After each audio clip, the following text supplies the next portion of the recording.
En esta ocasión les quiero mostrar cómo diseñar un amplificador de potencia. Para este caso haremos un amplificador de 30 watts en una carga de 8 ohm.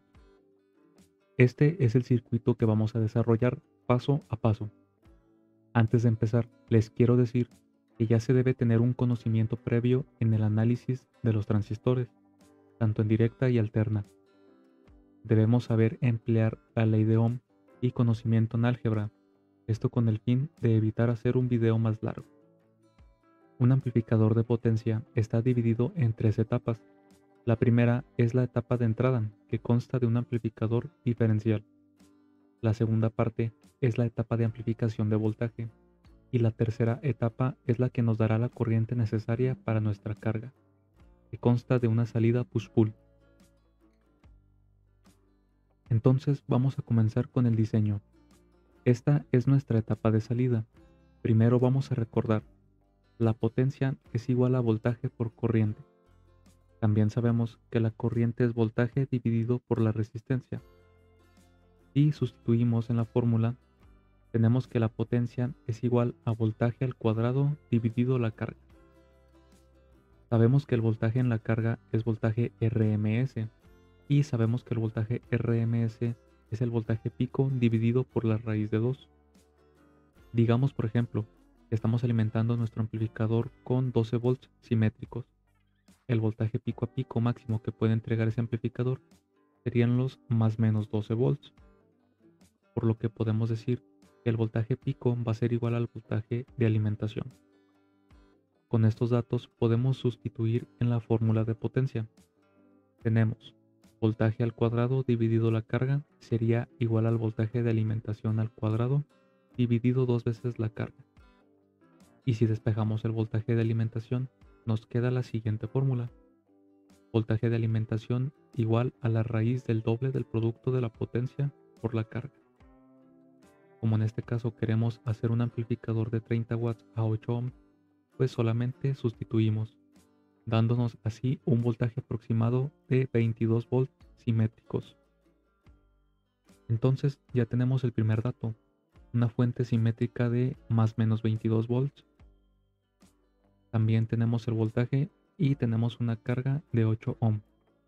Si despreciamos la caída de voltaje en las resistencias de emisor, tendremos que la corriente que necesitamos será de 22 volts dividido 8 ohm, lo cual nos da una corriente de colector de 2.75 amperios. Con estos datos procedemos a buscar un par de transistores con estas características. Para simulación usaré este par, pero en la práctica yo usé el D718 con su complementario el B688. Debemos de poner un par de resistencias en los emisores de nuestros transistores. Esto con el fin de estabilizar la corriente en los transistores. Estos valores van desde los 0.1 ohm hasta 1 ohm. Para este caso usaré resistencias de 0.22 ohm. Como ya sabemos la corriente que va a circular por los emisores de los transistores, debemos calcular la potencia de las resistencias, que sería corriente al cuadrado por resistencia. 2.5 amperes al cuadrado dividido 0.22 ohm, dándonos una potencia de 1.66 watts.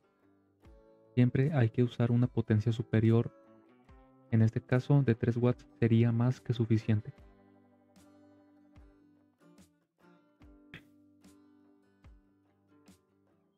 Entonces, como ya sabemos la corriente del colector, que es de 2.75 amperios, y vemos que tenemos una salida en configuración Darlington, aquí debemos tomar las vetas más pequeñas de los transistores.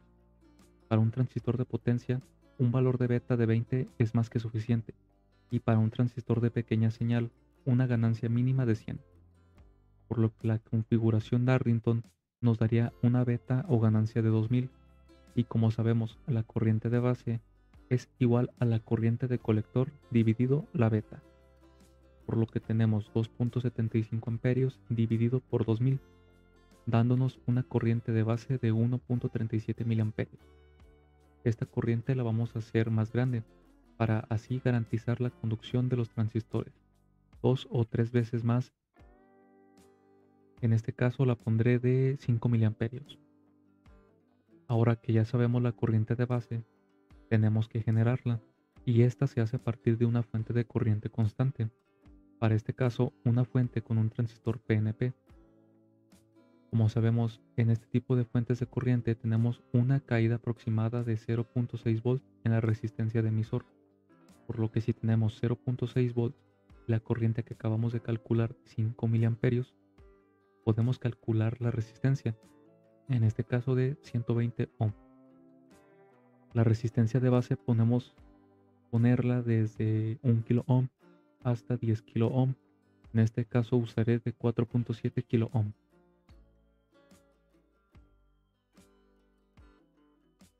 Luego tenemos nuestra tapa de vías, la cual nos ayuda a generar un voltaje para dejar prepolarizados los transistores. Esto con el fin de que nuestro amplificador funcione para pequeñas señales en clase A y para señales grandes en clase B. Esto se debe de calibrar manualmente. Aquí no existe nada de que lo dejamos a 1.8 volts o que lo dejamos a 2 volts. Esto se hace manualmente midiendo el voltaje en una de las resistencias de emisor de los transistores de salida. Si se genera una corriente que va desde los 50 mA a 100 mA en estas resistencias, tendremos un voltaje de vías bien calibrado. Esto se lo mostraré cuando tenga el amplificador ya armado. Ahora pasaremos a la etapa de amplificación, que consta de un amplificador en emisor común. Vamos a analizarlo de la siguiente manera. Tenemos una corriente constante que hicimos con el transistor PNP. También tenemos una fuente de voltaje, que es el voltaje de vías. Vamos a ver cómo es que amplifica. La carga que tenemos en este transistor está reflejada en su colector. La carga es la fuente de corriente y la fuente de voltaje. Si se analiza un amplificador emisor en alterna, la ganancia del amplificador es la resistencia del colector dividido la resistencia de emisor más la resistencia de la unión base-emisor. Y si recordamos, por Thevenin, una fuente de corriente se representa como un circuito abierto o una impedancia muy grande, y una fuente de voltaje se representa como un cortocircuito, por lo que la ganancia de este amplificador sería una carga demasiado grande, dividiendo la resistencia de emisor más la resistencia base-emisor, lo cual nos da una ganancia demasiado alta. Pero esta ganancia será definida por las resistencias de realimentación del par diferencial. Es por eso que se recomienda siempre usar una fuente de corriente como carga en esta etapa en los amplificadores de potencia. Una vez que vimos cómo es que este amplificador genera mucha ganancia, vamos a calcular su resistencia de emisor. En un amplificador emisor común, lo recomendable es que en la resistencia de emisor exista una caída de voltaje del 10% de la fuente de alimentación. En este caso, el 10% de 22 volts equivaldría a 2.2 volts. Como ya tenemos ese voltaje y la corriente que es de 5 miliamperios, nos resulta una resistencia de 440 ohms. Ahora nos queda pendiente el valor del capacitor. Este capacitor se llama capacitor de Miller. Este capacitor nos va a dar el ancho de banda para las altas frecuencias. Valores típicos aplicados aquí van desde los 10 picofaradios hasta los 100 picofaradios, en este caso 100 picofaradios. Entonces ya tenemos nuestra etapa de amplificación de voltaje y nuestra etapa de potencia. Solamente nos queda el par diferencial. Cuando al par diferencial le ingresa voltaje en la entrada no inversora, la corriente que va por sus emisores se mantiene. Sin embargo, las corrientes en sus colectores aumentan y disminuyen proporcionalmente, teniendo así una diferencia de tensión reflejada en la resistencia de colector. Y esta diferencia de tensión es la que ingresa a nuestro amplificador de emisor que vimos anteriormente.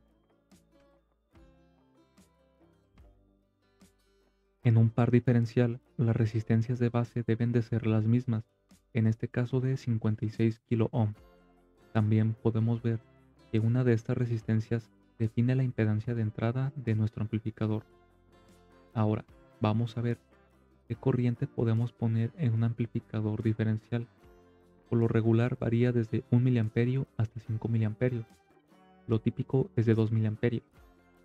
Entonces, si ingresamos 2 mA, tendremos en los colectores 1 mA.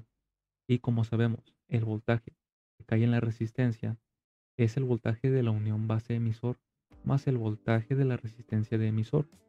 Entonces, tenemos 0.7 volts más 2.2 volts, dándonos 2.9 volts. Como ya tenemos el voltaje y la corriente, procedemos a hacer la división. 2.9 volts dividido 1 miliamperio nos da 2.9 kilo ohm. Entonces ya definimos una corriente de 2 miliamperios. Procedemos a hacer una fuente de corriente como lo hicimos anteriormente, con la diferencia de que vamos a dejar una resistencia pequeña en serie con un input. El propósito de esto es que podamos definir la corriente que realmente necesita nuestro amplificador diferencial, de tal manera de que nuestra salida a parlante tenga 0 volts en corriente directa y nuestro circuito se mantenga en equilibrio, además de que necesitamos agregar resistencia de un bajo valor en los emisores de nuestro par diferencial, con el fin de nivelar las vetas de los transistores, porque como sabemos, para que un par diferencial funcione correctamente, los dos transistores deben de ser forzosamente iguales, lo cual es muy difícil de lograr. Por eso mejor ponemos esta resistencia. Si observamos bien el circuito que acabamos de hacer, tenemos la estructura interna de un amplificador operacional configurado como no inversor. La ganancia de este amplificador está dada por la fórmula de 1 más RF sobre RI. El capacitor de entrada y este capacitor nos darán el corte para las frecuencias bajas. Valores entre 1 microfaradio y 10 microfaradios son típicos. Entonces ya tenemos nuestro amplificador terminado. Como observamos en la simulación, el circuito trabaja a la perfección. Sin embargo, no nos arroja la potencia que calculamos. Aquí es donde se divide la teoría de la práctica y de la simulación. Enseguida vamos a ver cómo se comporta en la práctica.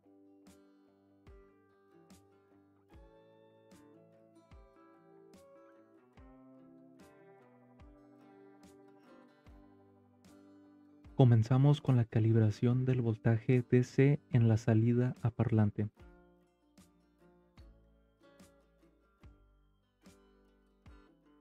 Vamos a girar nuestro potenciómetro de tal manera de tener 0 volts a la salida.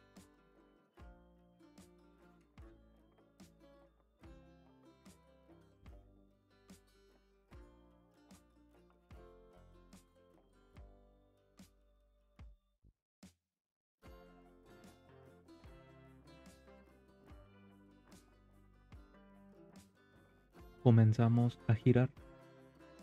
Recuerden que este paso se hace sin señal de entrada y sin carga a la salida.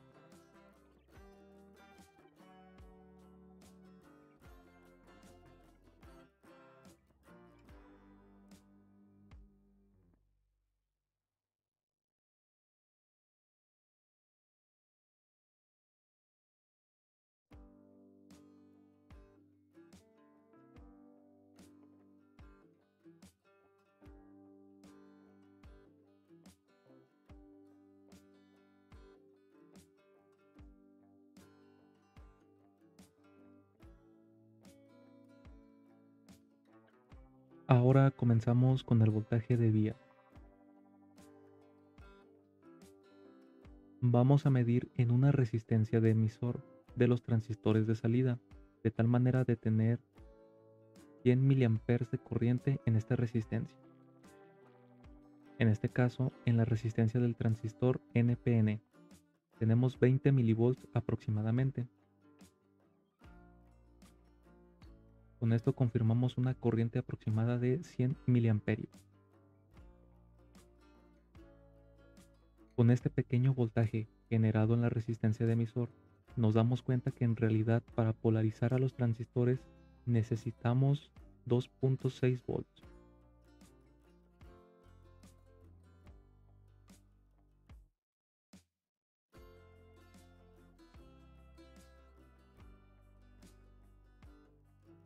Probando el circuito con una carga de 7.5 ohm, señal de entrada de 700 milivolts y 1 kHz de frecuencia, podemos ver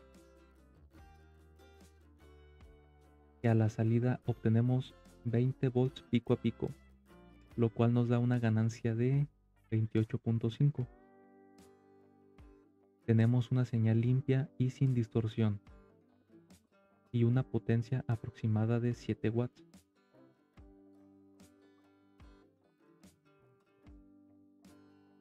Esto es debido a que el transformador es un poco más pequeño, además de que tengo conectado un foco en serie. Para que este amplificador nos entregue los 30 watts, debemos de aumentar el voltaje de alimentación en un 25% más.